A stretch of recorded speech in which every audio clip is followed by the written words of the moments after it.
Scholars, welcome back to the counselor's office. I'm Mr. Gaming Counselor. I don't have my Fatebringer to threaten you, so pow, subscribe. That's right, ladies and gentlemen. We just got done doing like 8 hours of a new player experience for Destiny 2, and it is crazy. So I need some. We're going to do a light video today for your beautiful faces. We're going to talk about whether you should come back to play Destiny 2 when Edge of Fate launches. I think that's an interesting topic. I personally have not pre-ordered anything. I did pre-order the advanced version, then refunded Bungie to scam them into getting the exotic weapon, and I kept the General Grievous armor. I don't care about Darth Vader because it breaks too much immersion. General Grievous kind of looks like Vex, so an EXO, so it kind of matches. But scanned them mostly for the new Land Beyond, right? L Fortnite dance. So here we are. We're gonna talk about should you come back to Destiny 2, especially if you're gone. Well, I don't know what this article is gonna look like. I'm trying to find my. There it is. Whoop. So we have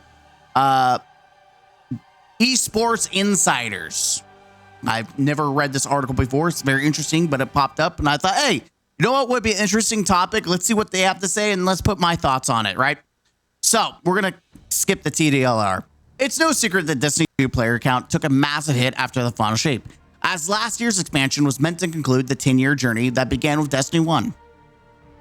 After a year of relative struggle, though not without a few good ideas, Destiny 2 is now poised to kick off a new multi-year saga with the Edge of Fate, an expansion that aims to raise big questions and re-energize the player base for years to come. Yeah, I don't think it's going to do that. People are trying to pose this as Destiny 3, guys. I don't think so. I'm sorry, I don't think so, Chief. What is Destiny 2, The Edge of Fate? The Edge of Fate is the next major paid Destiny 2 expansion. Introduces a new destination, a fresh campaign, and a raid. Unlike past content, it won't be sunset. That's bad that people have to, like, guys, we're still not sunsetting. I know this is Esports Insider, but it's pretty bad that even they're like, yeah, don't worry, this is not getting sunset. Meaning it will remain permanently available in the game. According to the developers, the expansion will kick off a new multi-year saga featuring a mysterious new villain and a story designed to raise more questions than it answers, because we love expansions that give us more questions. That's always been a good thing. Content wise, players can expect a new Destiny 2 campaign, a new raid, new weapons, new armor, and a reworked progression system, which this is outside of the seasonal part, which you could argue is the seasonal aspect is free. This is all systematic. It's free. You don't have to buy the expansion. Power levels are reset across the board from the current 2,000 down to 10. Again, that's free. All gear will adopt this baseline with a revamped cap system. This is all free. From a level to 200, progression is persistent, meaning your power won't be reset with future content drops. Well, we don't know that until like the next expansion. That might change. From 200 to 450 through this upper limit may still change. Progression becomes seasonal, meaning it will reset every 3 months with new seasonal content. Again, seasonal stuff is supposed to be free. New progression interface called the Portal, free, will clearly outline how leveling works and which activities grant specific type of gear. There's no cap on farming, so both new and veteran players can grind as much as they like. Again, I plan on doing my things I don't like about the systematic changes, so I'm keeping some opinions to myself. Loot tiering will replace the current Adept and Artifice system, introducing a more flexible Portal integrated approach. Destiny players will be able to customize the rewards based on difficult level activated modifiers. The tougher the challenge, the higher the gear. Lastly, armor stats are being completely overhauled to make them more intuitive and customizable. Existing stats will be renamed, with mobility replaced by new weapon stat.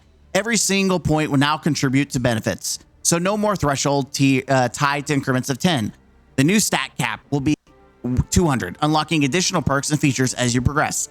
Destiny 2 armor sets will also come with set bonuses, giving players tangible advantages wearing a complete gear set.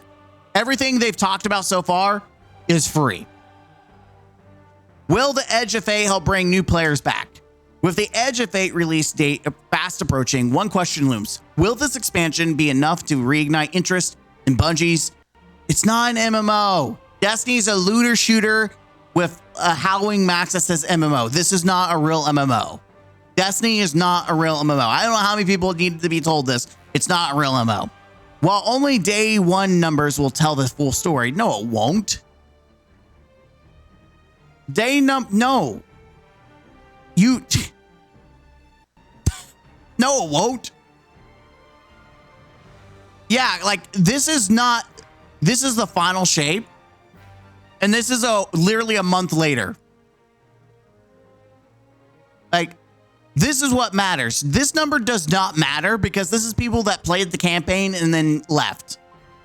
This is everything that actually matters. The content in between. Like, people are like, oh, the expansion. The expansion is not the big part. It's the rest of the year that matters. And you compare this to the past. Like, look how the past numbers have been outside of expansions. Massive.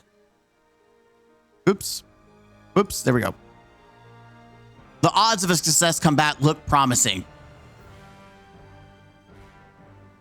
Does it look promising to you, chat? I love hopeful wishing, but this is cope. The new expansion is the closest thing Destiny 2 has ever had to a true fresh start. But it's not. This is all free. You don't even have to buy the expansion. Like, what are you talking about? All players begin at the same power level. Free. Gear is nearly equalized. Older weapons armor won't be obsolete overnight by the new tier system, which will quickly outpace them. Free. And the story kicks off a brand new arc that requires minimal prior knowledge, which will be very confusing for people who are playing a game that has 10 years worth of content in it. Plus, there's a clear future ahead with 3 more expansions already confirmed, one which is Star Wars themed.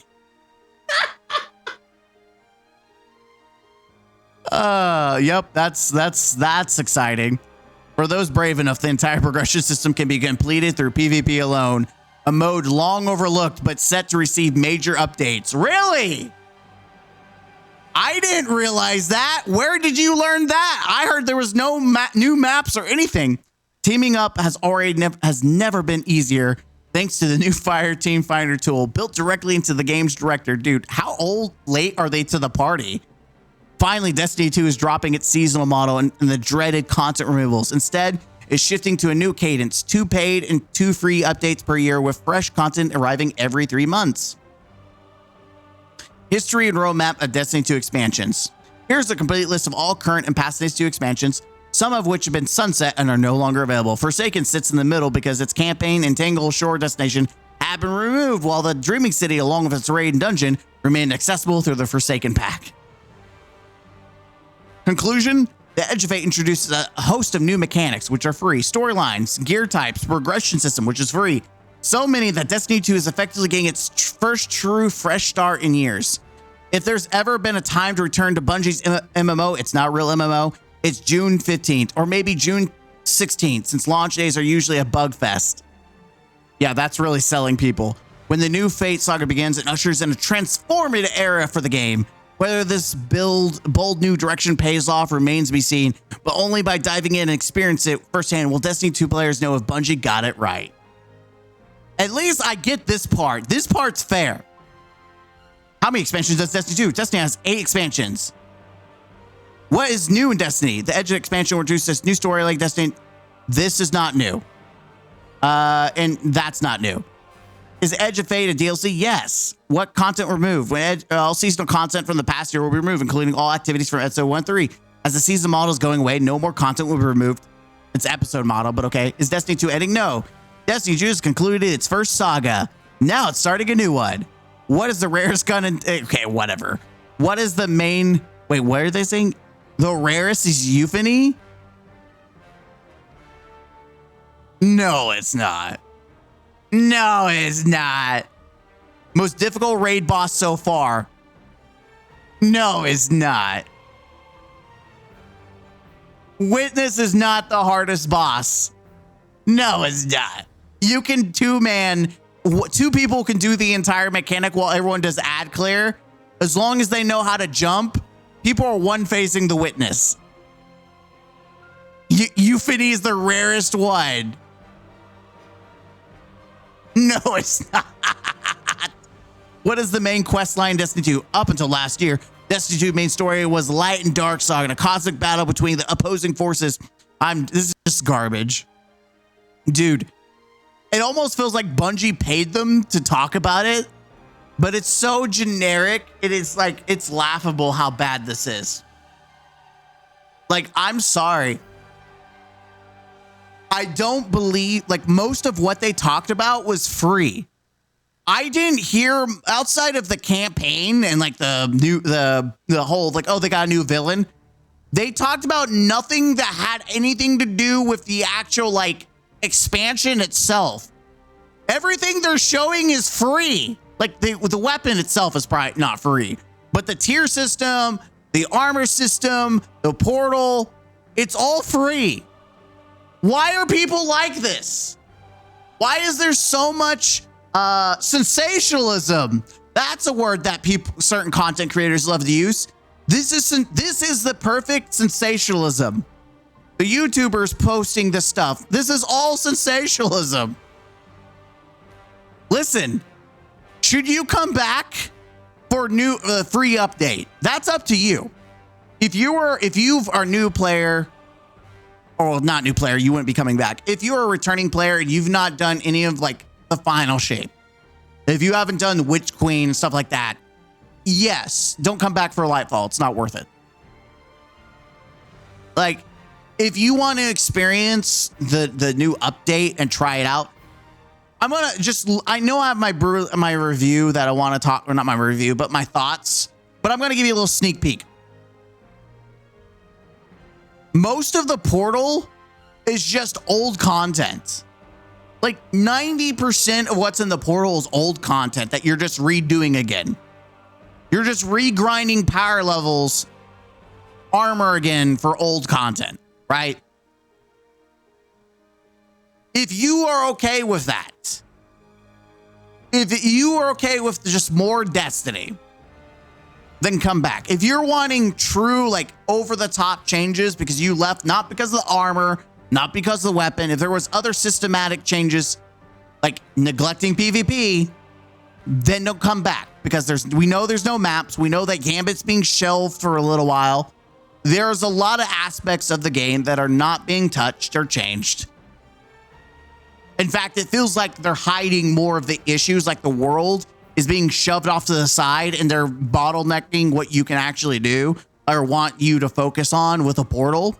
Again, I'm kind of leaking into what I want to talk about in the other video, but just a thought. If you want to come back, all we know from the final, the Edge of Fate, right? That's all we know. What we know is they're focusing on exploration and secrets, and it has a Metroid Prime vibe of the little mechanic. It's not an ability. You're not getting this new subclass. You can't use it anywhere else besides Kepler. It is all just, it's a mechanic. It's not an ability. People are going to try to tell you it's an ability. It's not. It's a mechanic. You can't take it with you. It is just so focused to one area. And yeah, the big thing you have to know is that once you've completed all the secrets, you've done everything. Yes, apparently it's going to do like Diablo, where you can kind of like reset and go to the next world tier, which is cool. But you're doing the same thing over and over again. Which in Diablo, when you go to the next world tier, you actually unlock more content instead of going backwards doing the same content, except for like Hell Tides, right? But even then, you unlock more features. I don't know. Like, so far, it doesn't sound like you're going to unlock a lot. We don't know. We'll have to wait to see. But if exploration and just playing the public space is not your jam, and you're like, I want activities, like I want actual activities. So far, we've heard nothing about actual activities for this. We don't know about strikes. We know PvP maps aren't coming. We don't know if there's like actual, like, we don't know. We know there's a raid. We know that there is a public space. There's a new mechanic. and secrets. That's it. That's all we know. And so you have to make your own decision. For Edge of Fate, am I going to come back for that?